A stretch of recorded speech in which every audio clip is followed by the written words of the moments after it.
हाँ जी मेरे बच्चों, क्या हाल चाल है। आई होप आप सबकी तैयारी फाउंडेशन के एग्ज़ाम के लिए बहुत अच्छी चल रही होगी। मैं C S Chetan Malik welcome you all to Chetan Malik classes. And हाँ, जैसा कि आप राइट में देख पा रहे हैं, हम लोग CF इंटर की क्लासेस आप लोग के लिए लेके आएंगे सिर्फ 35,000 एक्सक्लूडिंग EIS SM को मिलाएंगे तो 40,000 यानी 5,000 रुपीज़ पर सब्जेक्ट में हम आपके लिए CA इंटर की क्लासेस लेके आएंगे। और एग्ज़ाम ख़त्म होते ही आपकी क्लासेस शुरू हो जाएंगी। एग्ज़ाम ख़त्म होने के बाद क्या हमें रिजल्ट की वेट करनी चाहिए नहीं करनी चाहिए, वो सारी बातें मैंने एक वीडियो में एक्सप्लेन की है। वो वीडियो का लिंक इस वीडियो के डिस्क्रिप्शन बॉक्स में आपको मिलेगा, वो ज़रूर देखना। आज हम लोग जो मिले, हमारा मेन पर्पज़ है बेटा, आज का हमारा मेन पर्पज़ है, हम एक चैप्टर रिवाइज करने के लिए मिले and that is consignment. CA foundation में आपका एक चैप्टर है कंसाइनमेंट, उसको हम लोग रिवाइज करेंगे आज। और उसको रिवीजन के साथ साथ कुछ इंपॉर्टेंट क्वेश्चन जो एग्जाम के लिए इंपॉर्टेंट है वो भी हम लोग डिस्कस करेंगे। तो आइए जी, सबसे पहले जिन्होंने मेरे साथ कंसाइनमेंट किया ये नोट्स उनके पास होंगे, जिनके पास नहीं है तो कोई दिक्कत नहीं है, आपने कंसाइनमेंट कहीं से पढ़ रखा होगा। और ऑब्वियसली ये वीडियो उन्हीं के लिए रिवीजन वीडियो है, ये वीडियो उन्हीं के लिए जिन्होंने ऑलरेडी एक बार कंसाइनमेंट पढ़ा हुआ है। तो आओ जी शुरू करते हैं आज की क्लास, कंसाइनमेंट की रिवीजन की क्लास शुरू करते हैं। सबसे पहले कंसाइनमेंट का बेसिक कॉन्सेप्ट क्या है कि एक होता है जी कंसाइनर, जो गुड्स भेजता है कंसाइनी को, और कंसाइनी कंसाइनर के बिहाफ पे, कंसाइनर के बिहाफ पे आगे लोगों को माल बेचता है। जैसे हमने क्लास में भी एग्जांपल लिया था कि एक सैमसंग कंपनी है, वो कंसाइनर है, और वो जिसका शोरूम है वो है कंसाइनी। वो उसको माल भेज रही है, बेच नहीं रही, और कंसाइनी आगे कस्टमर को माल बेचता है।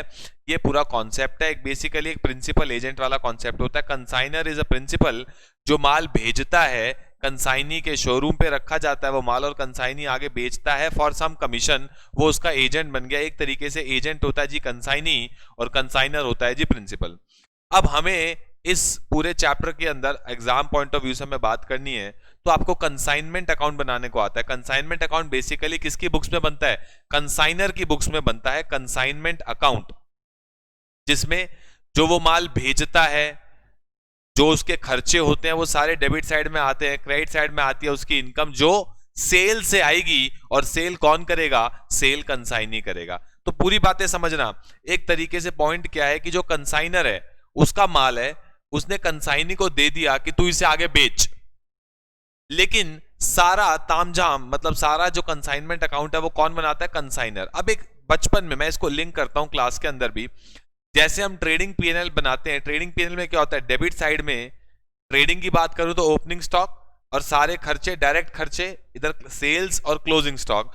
पीएनएल के अंदर वहां से जीपी निकल के चला जाता है, पीएनएल की डेबिट साइड में सारे इनडायरेक्ट खर्चे और क्रेडिट साइड में सारी इनडायरेक्ट इनकम आ जाती है, तो हमारा नेट प्रॉफिट निकल के आ जाता है। सिमिलरली उसी तरीके से कंसाइनर जो माल भेज रहा है वो अपने पास बनाता है कंसाइनमेंट अकाउंट की मैंने एक पर्टिकुलर एजेंट को जो माल भेजा है उससे मुझे कितना फायदा हुआ, कितना नुकसान हुआ, अगर वो उसको कैलकुलेट करना तो उसको क्या बनाना पड़ेगा? कंसाइनमेंट अकाउंट बनाना पड़ेगा। और कंसाइनमेंट अकाउंट कंसाइनर जो बनाता है उसके डेबिट साइड में सारे खर्चे। अब सर कंसाइनर के खर्चे क्या क्या हो सकते हैं? पहली चीज, कंसाइनर जो माल भेजेगा उसको माल को बनाने में जो खर्चा है वो उसका एक खर्चा है। दूसरा, ओपनिंग स्टॉक कुछ ना कुछ होगा, जो माल भेजा वो उसका खर्चा है। उसके अलावा कंसाइनर कंसाइनी के हो सकता है कुछ खर्चे रीइंबर्स कर रहा हो कि तेरी दुकान पे जो खर्चा होगा वो मैं तुझे दूंगा। कंसाइनर के कुछ अपने खर्चे भी हो सकते हैं। ये सारे खर्चे तो कंसाइनर के हैं जो डेबिट साइड में आ जाएंगे कंसाइनमेंट अकाउंट की, और कंसाइनर जो कंसाइनी को कमीशन देगा उसका माल बेचने के लिए वो भी डेबिट साइड में आ जाएगी। सिंपल कहानी, आपको पेपर में कुछ नहीं करना, बहुत सिंपल तरीके से मैं आपको इसको सॉल्व करने का तरीका भी बता दूंगा। नेक्स्ट कहानी क्या है? क्रेडिट साइड में क्या आएगा? जो माल बेचा कंसाइनी ने आगे सेल किया वो सेल्स है। और क्लोजिंग स्टॉक भी कहां पड़ा होगा? कंसाइनी के गोडाउन में क्लोजिंग स्टॉक पड़ा होगा। बेसिकली जो ट्रांजैक्शन कंसाइनर की कंसाइनी के साथ हुई है उस ट्रांजैक्शन को कंसाइनर एक कंसाइनमेंट अकाउंट में दिखाता है, और डेबिट साइड में आएंगे सारे खर्चे और क्रेडिट साइड में आएंगी सारी इनकम्स। तो मैं अब सीधा आपको लेके चलूंगा कंसाइनमेंट के फॉर्मेट पे, कंसाइनमेंट के क्या बोलते हैं, हमारा जो कंसाइनमेंट अकाउंट है मैं डायरेक्टली उसके फॉर्मेट पे आपको लेके चलूंगा। तो कंसाइनमेंट अकाउंट कैसे बनाया जाता है? सारा कंसाइनर की बुक्स में बनता है। सबसे पहले आएगा जी ओपनिंग स्टॉक। ये स्टॉक कहां रखा होगा? सर कंसाइनी के गोडाउन में। कंसाइनी को जो माल भेजा है साल के शुरुआत में क्या ओपनिंग स्टॉक है, लेकिन वो आना किस पे चाहिए? ऑब्वियसली सर ट्रेडिंग पीएनएल में सारी चीजें कॉस्ट पे आती है, सिर्फ सेल सेलिंग प्राइस पे आता है, तभी हमारा ग्रॉस प्रॉफिट निकल पाता है। क्लोजिंग स्टॉक भी कॉस्ट पे आता है, ओपनिंग स्टॉक भी कॉस्ट पे आता है, सारी चीजें कॉस्ट पे आती हैं। तो अगर ओपनिंग स्टॉक को आपने कॉस्ट पे दिखाया, that is well and good, बहुत अच्छी बात है। लेकिन अगर उसको लोडेड प्राइस, जिसे हम इनवॉइस प्राइस पे बोलते हैं, इनवॉइस प्राइस बोलते हैं, अगर उस पे दिखा रखा है तो उसमें जितना प्रॉफिट एलिमेंट एडिड है, जितनी लोडिंग एडिड है, वो आपको उसके दूसरी तरफ स्टॉक रिजर्व के नाम से दिखानी होती है। फॉर एग्जांपल कंसाइनर ने 10 रुपए की चीज भेजी कंसाइनी को 12 रुपए में कि तू इसको आगे बेचियो। अब कंसाइनर ने जो 10 की चीज 12 की भेजी है, अगर मैं उसको 10 पे ही दिखाऊंगा कि जो मैंने गुड्स भेजे हैं वो 10 रुपए के ही हैं, तो बात ठीक है। लेकिन अगर मैं बोलूं कि 10 वाले गुड्स मैंने 12 में भेजे हैं, तो वो चीज गलत हो जाएगी। आपको अगर यहाँ 12 दिखा रहे हो कि 10-12 रुपए में सामान भेजा है, तो उसमें 2 रुपए का फालतू प्रॉफिट एडिड है, उसको ऑपोजिट साइड दिखाओ, या फिर 12 में से माइनस कर दो 2 रुपए। आपको सारी चीजें किस पे दिखानी है? इनडायरेक्टली कॉस्ट पे दिखानी है, इतनी सी बात है। अगर वो इनवॉइस प्राइस पे दिखा रखी है, यानी लोडेड प्राइस पे दिखा रखी है, तो आपको उसमें अनलोडिंग करनी चाहिए, यानी उसमें से प्रॉफिट एलिमेंट को बाहर निकाल देना चाहिए। उसके अलावा कंसाइनर के सारे खर्चे लिखो, कंसाइनर के सारे खर्चे लिखो। कंसाइनी के रीइंबर्स हम सारे खर्चे करेंगे, all expenditure if nothing is mentioned. आप कंसाइनी के भी सारे खर्चे लिख दो। उसके बाद अगर कोई बेड डेट हो रहा है, बेड डेट हो रहा है, बेड डेट कब होता है? जब कंसाइनी ने किसी को माल बेचा और डेटर ने पैसे नहीं दिए, तो वो बेड डेट हो गया। लेकिन इस केस में अगर आपको याद हो, हम कंसाइनर जो कमीशन देता है कंसाइनी को, वो 3 टाइप की होती थी, ऑर्डिनरी, डेल क्रेडिटरे और ओवरराइडिंग कमीशन। ऑर्डिनरी कमीशन का क्या मतलब होता है? जो आपको हम नॉर्मल सेल के लिए देंगे ही देंगे। डेल क्रेडिटरे क्या होती है कि अगर आप माल आगे क्रेडिट पे बेच रहे हो और कल को आपको डेटर ने पैसे नहीं दिए, किसको? कंसाइनी को, तो वो बेड डेट का नुकसान सारा कंसाइनी का होगा, मेरा कोई नुकसान नहीं है। मेरा मतलब कंसाइनर का कोई नुकसान नहीं है। इस रिस्क की अवज में कंसाइनी कंसाइनर से क्या लेता है? Del credere commission. और एक होती है ओवरराइडिंग कमीशन। ओवरराइडिंग कमीशन क्या होती है जी?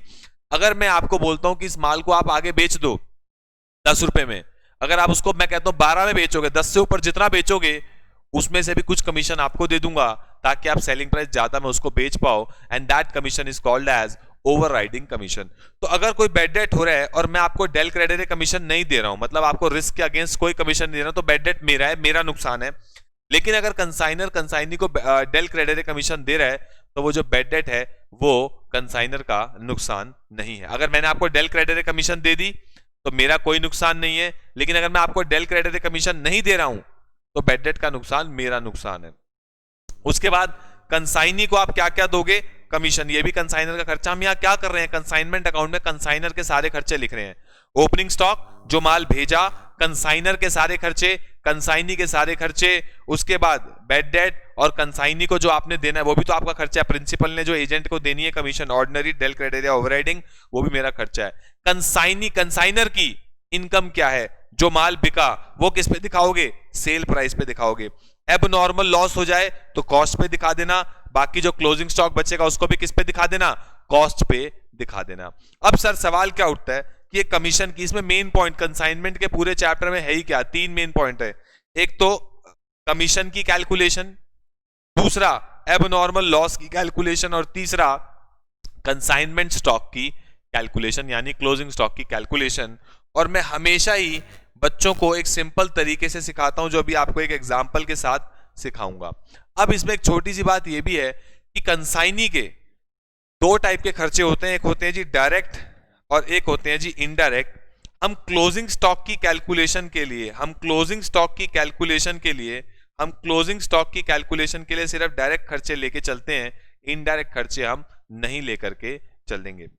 सर डायरेक्ट खर्चे कौन से होते हैं? जो माल को गोदाम तक, कंसाइनर के गोदाम से निकला माल और कंसाइनी के गोदाम में जाएगा, वो खर्चा देखो, पढ़ लो। Expenditure incurred in order to bring the inventories to their present location and condition. Consignor के गोदाम से कंसाइनी के गोदाम तक जो खर्चा लगेगा माल को पहुंचाने का, that is called as direct खर्चा। और इनडायरेक्ट खर्चा क्या होगा बेटा? जो उसके अलावा खर्चा लगेगा, दैट इज इनडायरेक्ट खर्चा। मैं ये बात गारंटी से कह सकता हूं, जिन बच्चों ने हमसे क्लासेस ले रखी हैं, कंसाइनमेंट चैप्टर अगर आपको अच्छे से करना है, जो मैंने आपको नोट्स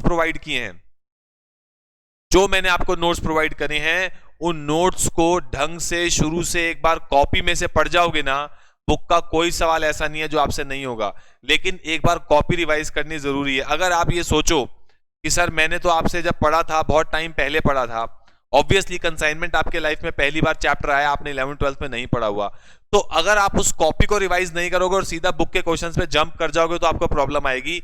हमेशा मेरी कॉपी में मैंने इतने एग्जाम्पल लिखवा रखे हैं, इतने एग्जाम्पल लिखवा रखे हैं, अगर आपको एग्जाम्पल क्लियर है तो आप बुक का कोई भी सवाल कर सकते हो। तो मेरी आपसे रिक्वेस्ट है कि आप प्लीज एग्जाम्पल्स को अच्छे से पढ़ें, और आज मैं आपको एग्जाम्पल के जरिए वापस से सारी की सारी कंसाइनमेंट को रिवाइज कराऊंगा।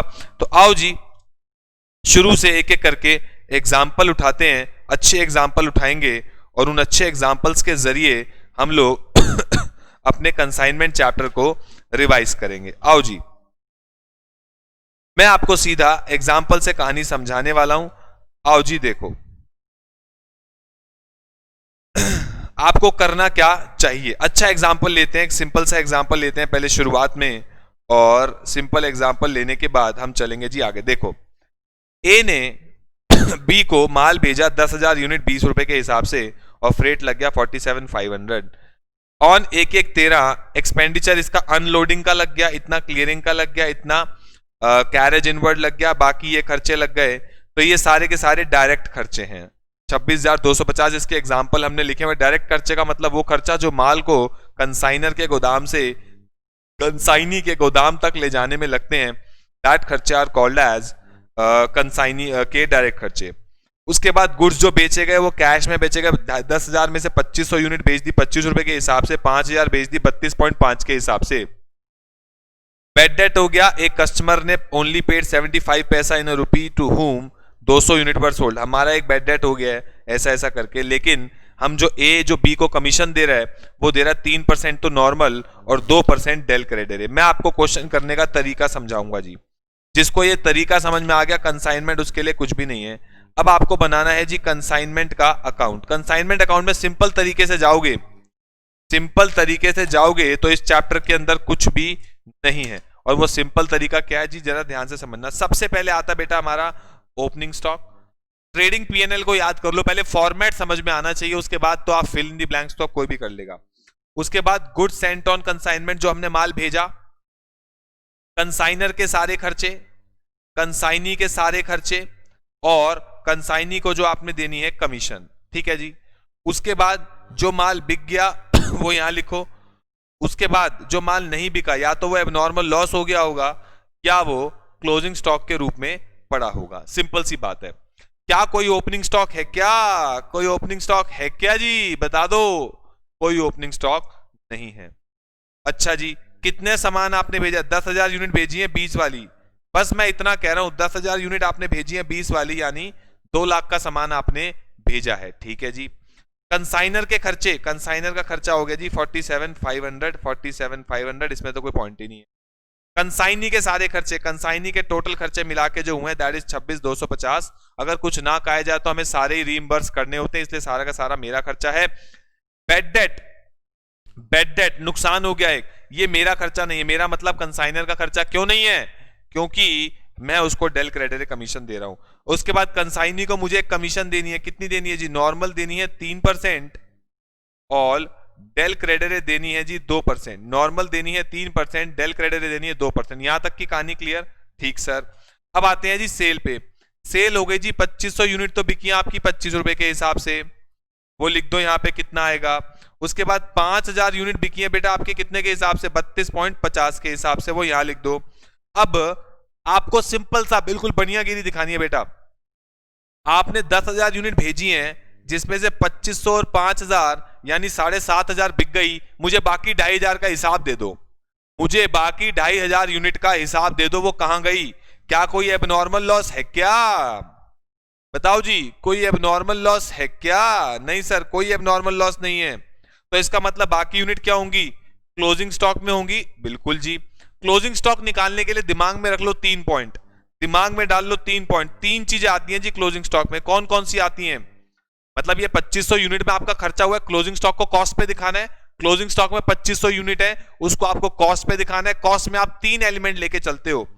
एक तो यूनिट की कॉस्ट, कि वो यूनिट है कितने वाली, कंसाइनर के सारे खर्चे, कंसाइनी के डायरेक्ट खर्चे उन 2500 यूनिट में कितने हुए हैं।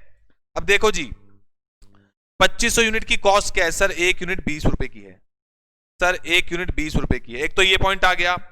और 2500 यूनिट में कंसाइनर के सारे खर्चे, सर कंसाइनर का तो एक ही हुआ है 47,500 फ्रेट का खर्चा हुआ है, जिसमें उसने 10,000 यूनिट भेजी थी, तो एक यूनिट का खर्चा निकल के आ गया इनटू में 2500 यूनिट।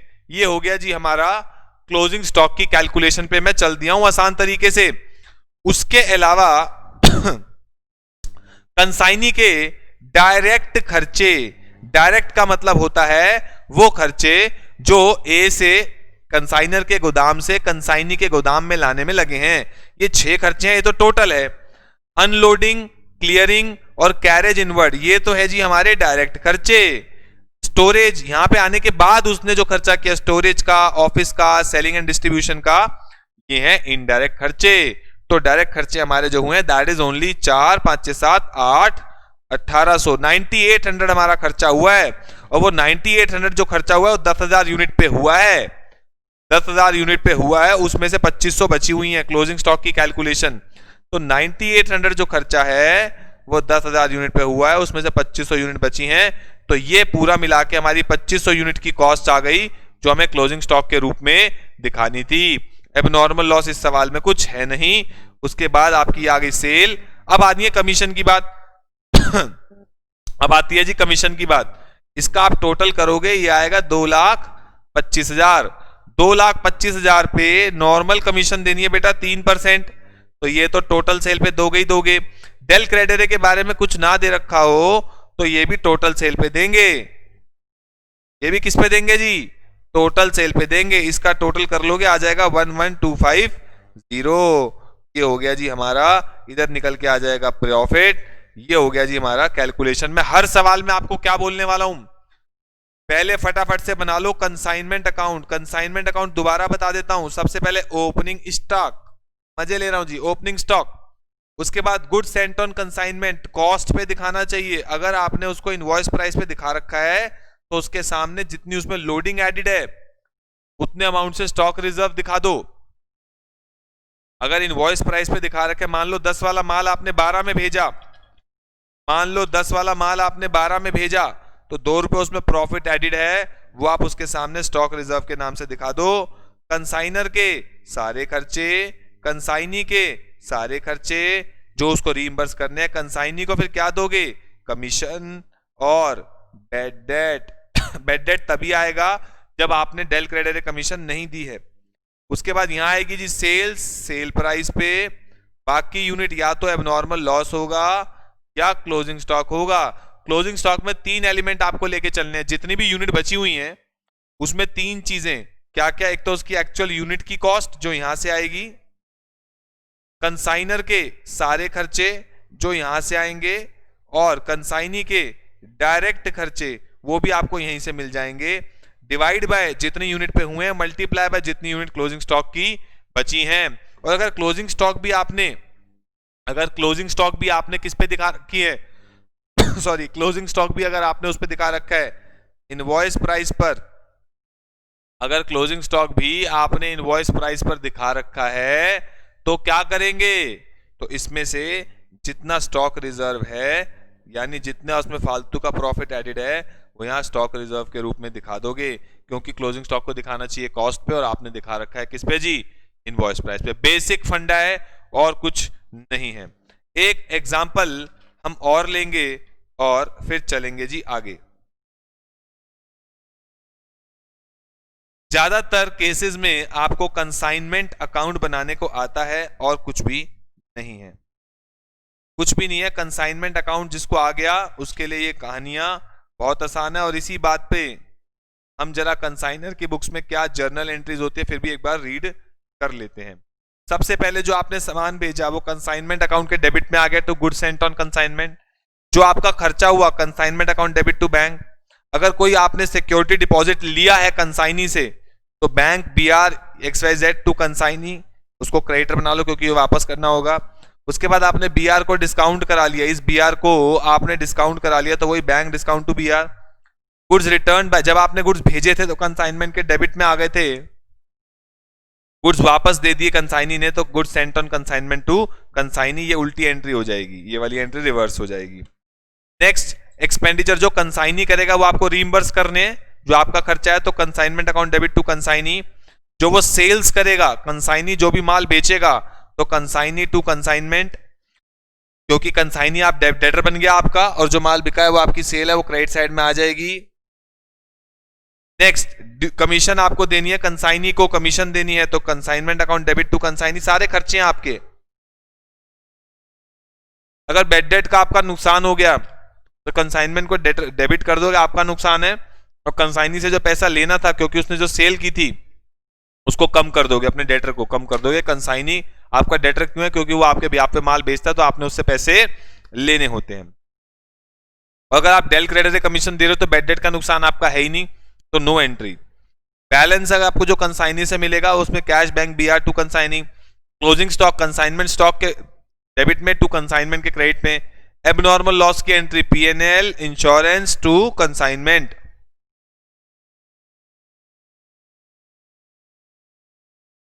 जो हमने यहां पे कहा कि अगर कोई एबनॉर्मल लॉस है क्या, जो एबनॉर्मल लॉस होगा उसमें से कुछ पीएनएल में चला जाएगा और कुछ आपका कहां जाएगा जी, इंश्योरेंस में टू कंसाइनमेंट, कंसाइनमेंट के क्रेडिट साइड में आ जाएगा। पीएनएल में कौन सा जाएगा? जो इररिकवरेबल है, जो आपका लॉस हो गया, इंश्योरेंस क्लेम जितना आपको क्लेम मिल गया, और टोटल लॉस आपका जितने का हुआ, वो इन दोनों का टोटल ऑब्वियसली बाहर आउटर कॉलम में आ जाएगा। नेक्स्ट, उसके बाद जो प्रॉफिट एंड लॉस होगा वो कंसाइनमेंट से जनरल पीएनएल में चला जाएगा या पीएनएल से कंसाइनमेंट में चला जाएगा। Transfer of goods sent on consignment, बाकी ये कुछ भी नहीं है, इसकी बातें हम लोग बाद में कर लेंगे, इसका इससे कोई लेना देना नहीं है, इस एंट्री से भी फिलहाल कोई आपका नाता नहीं है। और कंसाइनर की बुक्स में, मेरी बुक्स में, मैं कंसाइनी को किस एंगल से देखता हूं? डेटर की निगाहों से देखो, क्योंकि मैंने उसको माल दे दिया आगे बेचने के लिए, जब वो माल बेचेगा तो उससे पैसे आपको लेने हैं, जो लोगों ने, कस्टमर ने जो कंसाइनी को माल दिया है, पैसे दिए हैं, वो कंसाइनी से आपने लेने, आपने उसको माल दे दिया, कंसाइनर ने कंसाइनी को माल दे दिया, भाई तू बेच इसको आगे। जब वो बेचेगा और जो कस्टमर पैसे देगा वो आपने लेने हैं ना उससे, उसको डेटर की निगाहों से देखो। तो सिंपल सी बात है, जो जितने पैसे लेने हैं डेटर से वो यहां बढ़ते चले जाएंगे, जो पैसे उसने हमें दे दिए या उससे लेने हैं वो यहां आ जाएंगे। जैसे फॉर एग्जांपल, जो उसने माल बेचा, कंसाइनी ने जो आगे माल बेचा सेल की, तो उससे पैसे लेने, तो हमने consignee account debit to consignment कर दिया।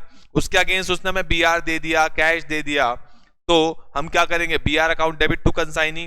कोई खर्चे जो मैंने उसको देने थे, रीइंबर्स करने थे, वो सारी चीजें यहाँ पे आ गई। फिर लास्ट में जो लेन देन होगी वो हम कर लेंगे। मान लो उसने आगे कस्टमर को माल बेचा 10,000 रुपए का, तो मैंने उससे 10,000 लेने हैं, एग्जाम्पल।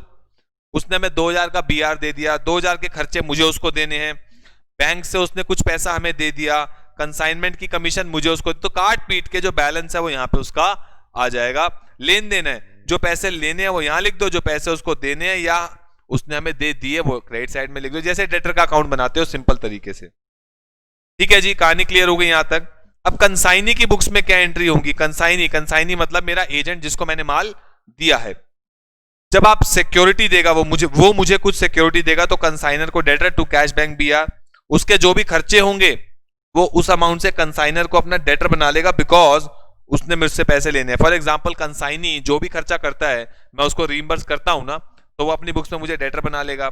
जो माल बेचेगा उस अमाउंट से कैश उसके पास आ जाएगा टू कंसाइनर, उसने मुझे पैसे देने हैं।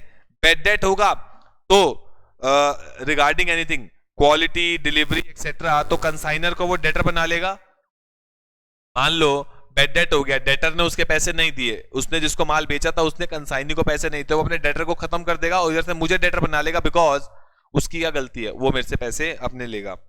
इंसॉल्वेंसी, कस्टमर नहीं पैसे दे रहा, तो अगर आपने कंसाइनर ने कंसाइनी को माल दे दिया आगे बेचने के लिए, मान लो कंसाइनी ने आगे माल बेचा और डेटर ने कंसाइनी को पैसे नहीं दिए, मैं उसको डेल क्रेडिटर कमीशन दे रहा हूं, तो बेड डेट का नुकसान उसका नुकसान है, तो वो अपने पास बेड डेट अकाउंट डेबिट करेगा, टू अपने डेटर कम कर लेगा और अपना बेड डेट बढ़ा लेगा।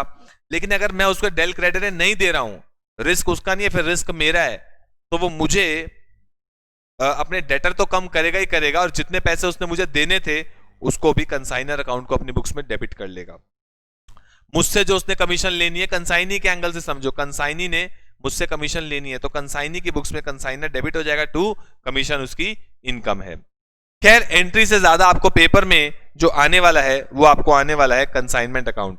उसके बाद कंसाइनी ने जो मुझे पैसे देने हैं, क्योंकि उसने आगे माल बेचा है तो उसने मुझे पैसे देने हैं, देगा तो कंसाइनर टू बैंक कर लेगा, बैड डेट होगा तो अपने पीएनएल में लेके जाएगा, कमीशन जो मैं उसको दे रहा हूं वो भी उसको अपने पीएनएल में लेके जाएगा, और अगर कोई उसके पास बिल्स पेबल है तो वो उसको डिस्चार्ज कर देगा, bills payable account debit to bank या कैश।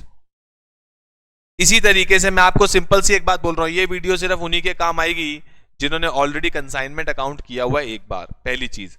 दूसरी चीज, इसी तरीके से हम लोग chapter wise revision important topics की जो एग्जाम के लिए इंपॉर्टेंट है वो हम लोग करते हैं सीए इंटर में भी। और सीए इंटर के दोनों ग्रुप दोस्तों याद रखना, both groups 7 papers, I'm not talking about EISSM भी चाहिए तो that is also available 5,000 rupees per subject, online classes live streaming के साथ पीडीएफ बुक्स के साथ आपको मिलेंगी। और जो कि हम लोग अभी आपके जैसे ही एग्जाम खत्म होंगे उसके 1 वीक बाद हम लोग क्लासेस स्टार्ट कर रहे हैं। बिल्कुल भी रिजल्ट की वेट नहीं करनी है, उसके लिए बहुत अच्छी एक स्कीम, एक ऑफर हम लोग लेके आए हैं कि एग्जाम के बाद आपको क्या करना है क्या नहीं करना, उसकी पूरी की पूरी डिस्क्रिप्शन इस वीडियो के डिस्क्रिप्शन बॉक्स में एक लिंक है, उस वीडियो पे क्लिक करोगे, उसको देखोगे तो आपको समझ में आएगा कि एग्जाम के बाद आपको क्या करना है क्या नहीं करना है, टाइम वेस्ट करना है या नहीं करना है। पूरी उस वीडियो को जरूर देखना जी। चलते हैं जी आगे।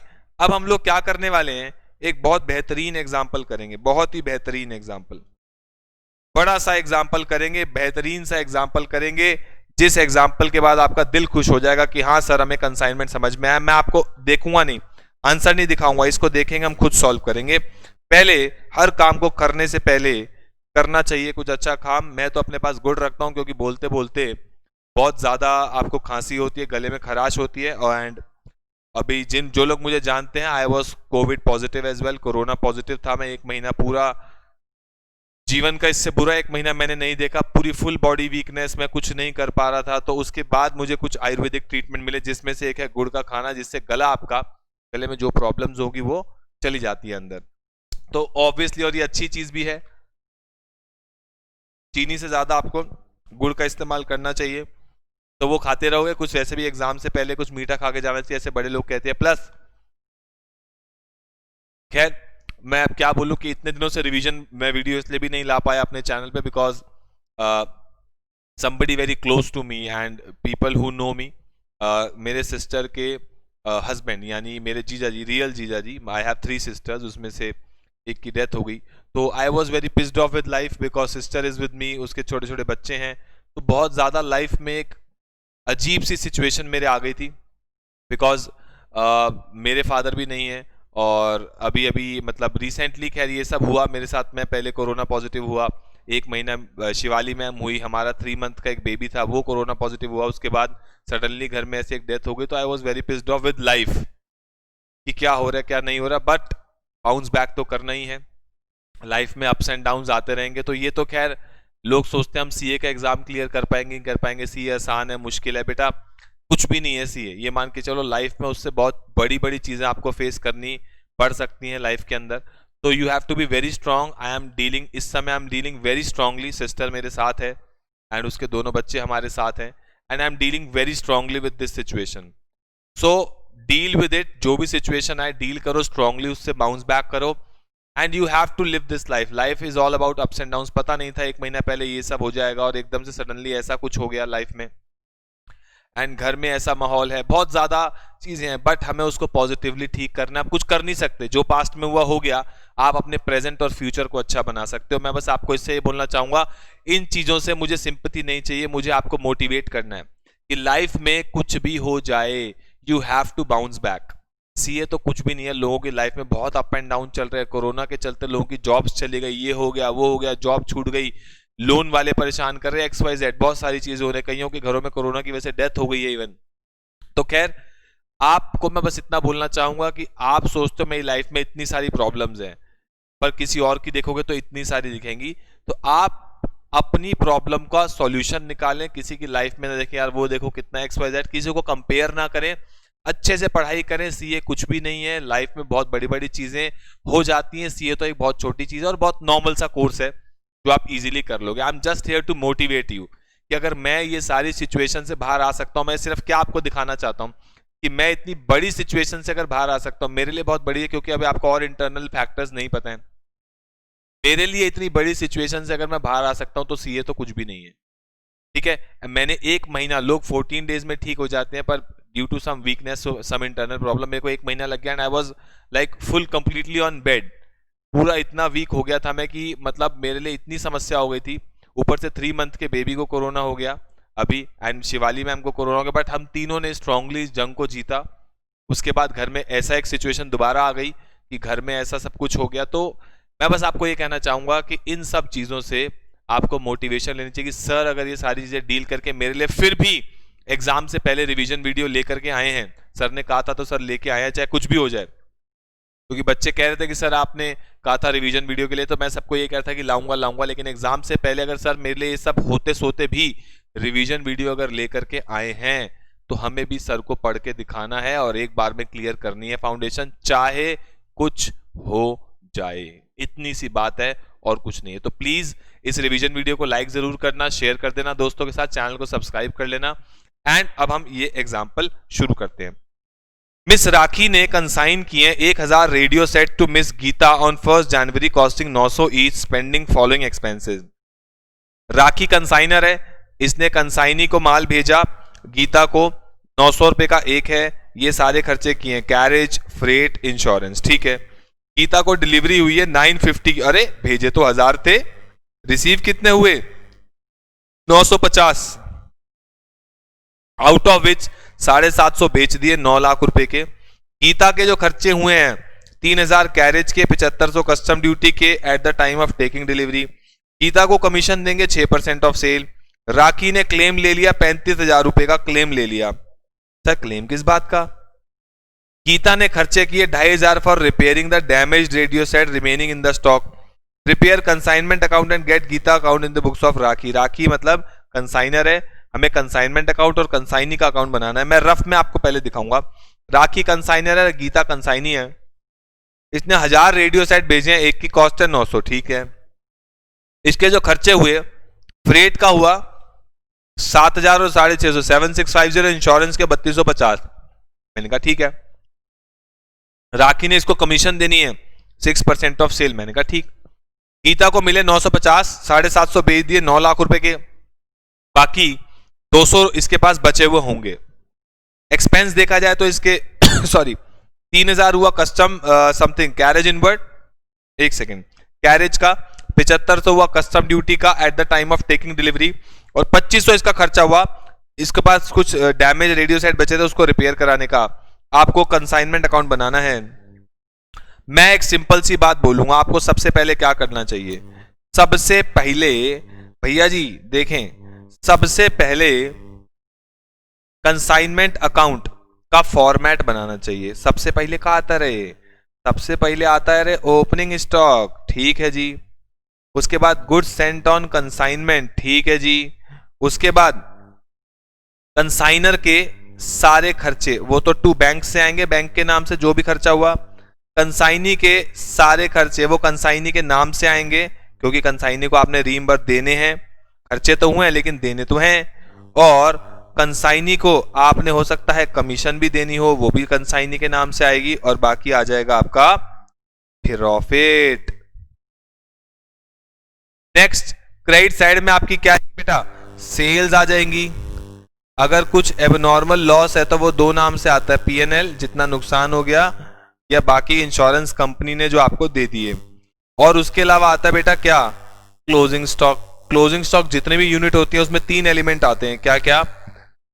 एक तो उसमें कॉस्ट कितनी लगी है, कंसाइनर के सारे खर्चे और कंसाइनी के डायरेक्ट खर्चे, इतनी सी बात है। ओपनिंग स्टॉक कुछ है नहीं, हमने 1000 रेडियो सेट भेजे हैं जी 900 रुपए के, तो ये आ गया जी 9 लाख, बिल्कुल ठीक। कंसाइनर के खर्चे देखो जी, कंसाइनर के सारे खर्चे, गीता जी के सारे खर्चे, गीता के मैंने यहां लिख लिए थे, एक तो 7650 और एक 3250, 7650 3250, 7650 और 3250, यही खर्चा था। टोटल देखा जाए तो था 10,900। गीता जी के सारे खर्चे सारे सर एक तो 3,000, एक 7500, और जो सर उसने ये रिपेयर कराया है क्या ये भी है उसको रीइंबर्स करोगे क्या? हाँ बेटा, सारे का मतलब सारे। तो आप गीता को, एक तो उसका 3,000 का खर्चा हुआ, एक 7500 का खर्चा हुआ और एक 2,500 रिपेयरिंग का खर्चा हुआ, ये तो हम उसे देंगे ही देंगे। ठीक है जी, दे दिए 7, 8, 9, 10, 11, 12, 13,000। उसके बाद गीता को आप कमीशन भी दे रहे हो, कमीशन दोगे 6% ऑफ सेल, लिख लो यहाँ पे 6% ऑफ सेल। अभी देखते हैं, बाद में निकल के आ जाएगा प्रॉफिट सेल्स में।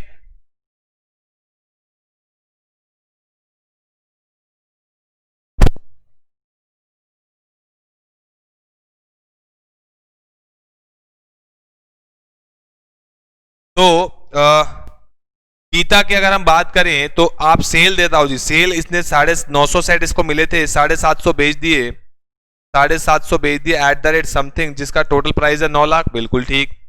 अब भाई एक चीज ना समझ में आई, इसने भेजे 1,000, मैंने कहा ठीक, इसको मिले, इसने कहा जी मुझे मिले हैं, डिलीवरी रिसीव हुई है 950 की, डिलीवरी रिसीव हुई है 950 की, तो इसका मतलब रास्ते में 50 क्या हो गए होंगे वेस्ट, यानी एबनॉर्मल लॉस, खराब हो गए होंगे, रास्ते में 50 खराब हो गए होंगे, 50 यूनिट है एबनॉर्मल, यूनिट की मैंने बात की अभी।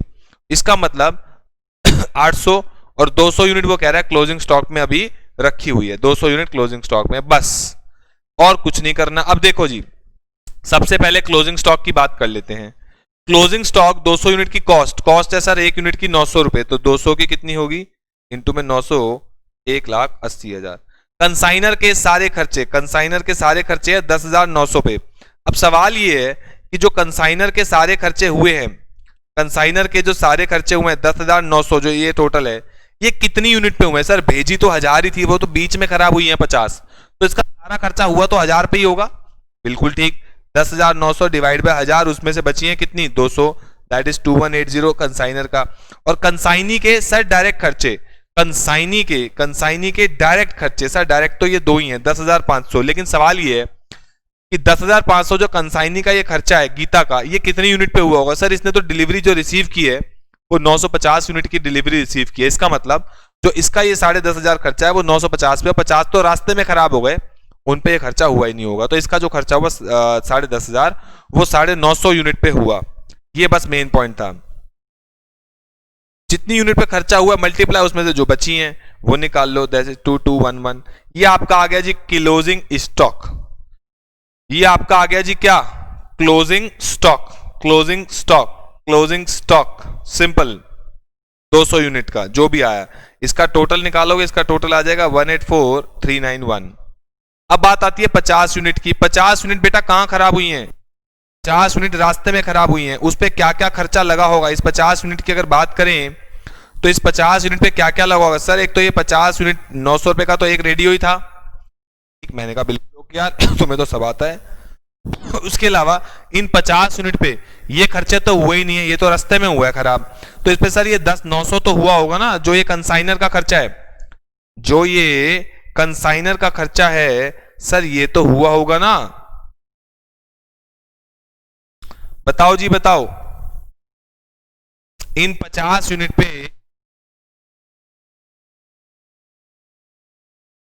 50 यूनिट पे 900 रुपए के हिसाब से 900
हाँ जी मेरे बच्चों, अब आ रही है आवाज? हो जाता है बेटा कभी कभी, बैटरी अपनी तो जीवन में डाउन अभी हो गई थी बीच में, अब वापस आ गई, कभी कभी इनकी भी हो जाती है। दोबारा समझा देता हूं मैं। यहां तक हम लोग कर चुके थे क्लोजिंग स्टॉक की, मैं दोबारा बात करता हूं। 200 यूनिट हमारी क्लोजिंग स्टॉक में पड़ी है, उसमें 3 एलिमेंट आपको लेने हैं। एक तो रेडियो, एक तो 900 रुपए का है। कंसाइनर के सारे खर्चे, कंसाइनर के जो सारे खर्चे दैट इज 10,900। ये कितनी यूनिट पे हुए? 1000 यूनिट पे, इंटू में 200 उसमें से बची हुई है, उसका खर्चा निकल गया। आगे कंसाइनी के जो डायरेक्ट खर्चे हैं वो है 10,500। ये तो रिपेयरिंग के खर्चे हैं, दैट इज नॉट डायरेक्ट। 10,500 ये कितनी यूनिट पे हुए हैं? सर ये 950 पे हुए हैं। क्यों जी? इसने तो रिसीव ही 950 किए, तो इसका खर्चा 950 पे हुआ है। 10,500 रुपए का डिवाइड बाय 900, उसमें से बची हुई है, सॉरी 950, उसमें से बची हुई है 200। ये आ गया, टोटल आ गया क्लोजिंग स्टॉक। एबनॉर्मल लॉस कब हुआ? सर रास्ते में हुआ। इस पे मेरा क्या खर्चा लगा होगा? सर एक तो रेडियो तो 900 रुपए का है ही है, 50 इंटू में 900, उसके ऊपर इन 50 के ऊपर और खर्चा क्या हुआ? सर इन 50 पे जो खर्चा हुआ दैट इज 10,900 का।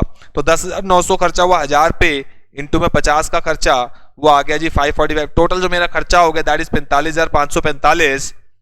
उसमें से इंश्योरेंस कंपनी ने हमें 35,000 दे भी दिए हैं, तो अब नॉर्मल लॉस की दो इंश्योरेंस कंपनी आगे 35,000, जो बाकी रह गया 45,545 का नुकसान है, 45,545 का 35,000 इंश्योरेंस कंपनी ने दे भी दिए, बाकी नुकसान कितने का रह गया जी? 1045 का, वो चला जाएगा पीएनएल में। इससे घटिया सवाल नहीं हो सकता। इसमें मैंने एबनॉर्मल लॉस की बात कर ली और आपको सिखाई जी चीजें।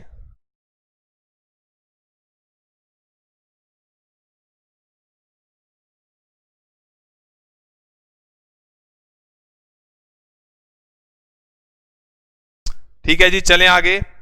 इसके अलावा मैं आपसे सिर्फ इतनी सी बात कहूंगा कि आपको जितने मैंने एग्जाम्पल क्लास में कराए हैं, जितने मैंने एग्जाम्पल क्लास के अंदर कराए हैं, वो एग्जाम्पल अच्छे से कर लो।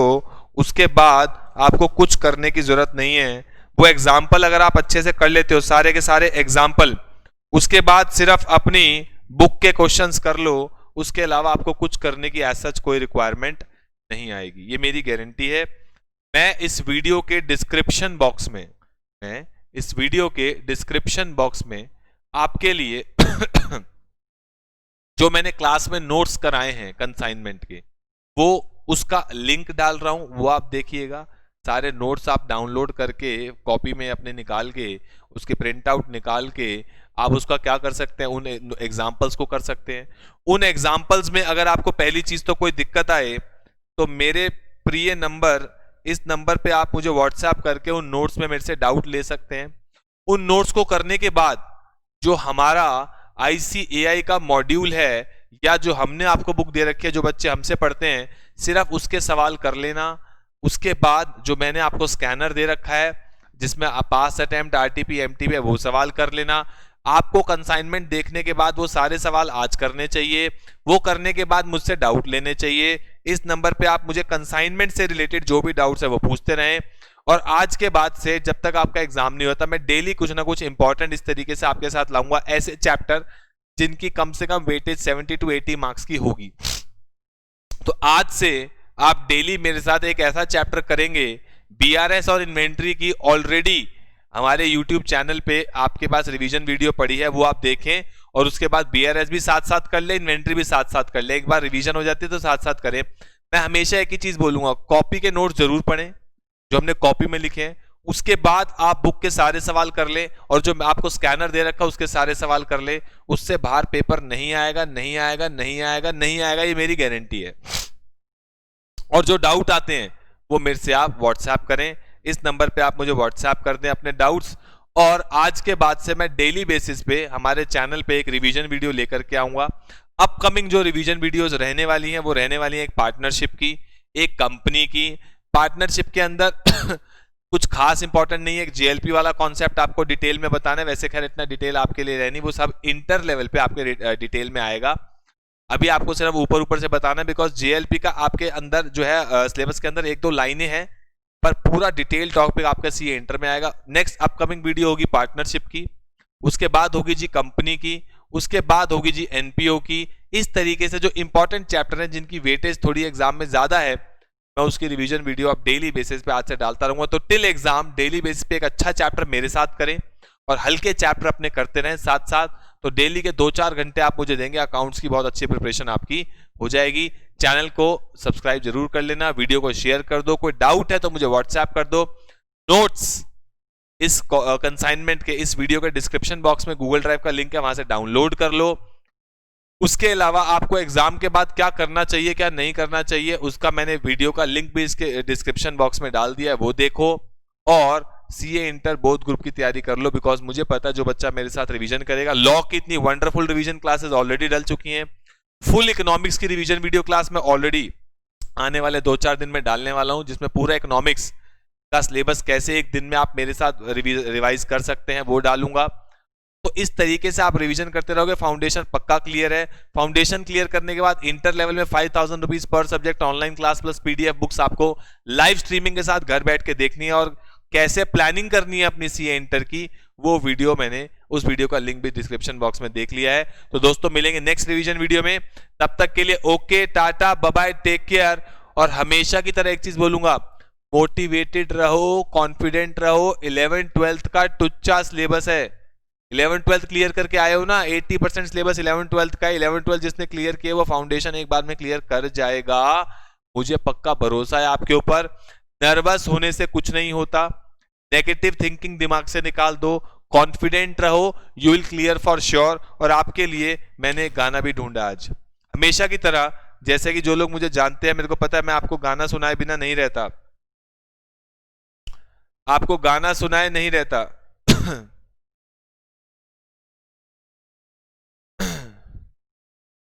रुको बेटा, आपके लिए एक गाना है, बहुत बेहतरीन गाना।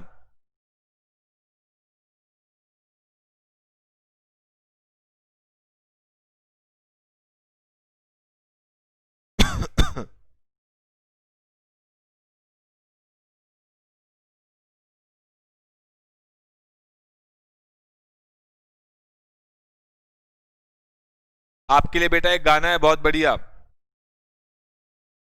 आपको क्या करना है अब?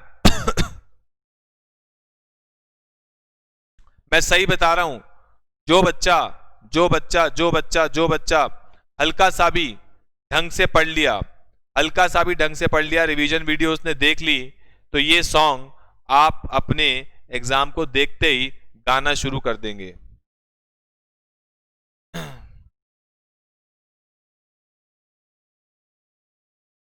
सर कौन सा गाना है ऐसा कौन सा गाना है सर? ये देखो जी, शुरू हो जाओ। ये गाना मैं चाहता हूं कि आप जैसे एग्जाम हॉल से बाहर आए तो ये गाना आप सुने, आपका ये गाना मजे में दिमाग में चल रहा हो। कौन सा गाना है ये? डिंक चिक्का डिंक चिक्का डिंक चिक्का डिंक चिक्का ए ए ए ए।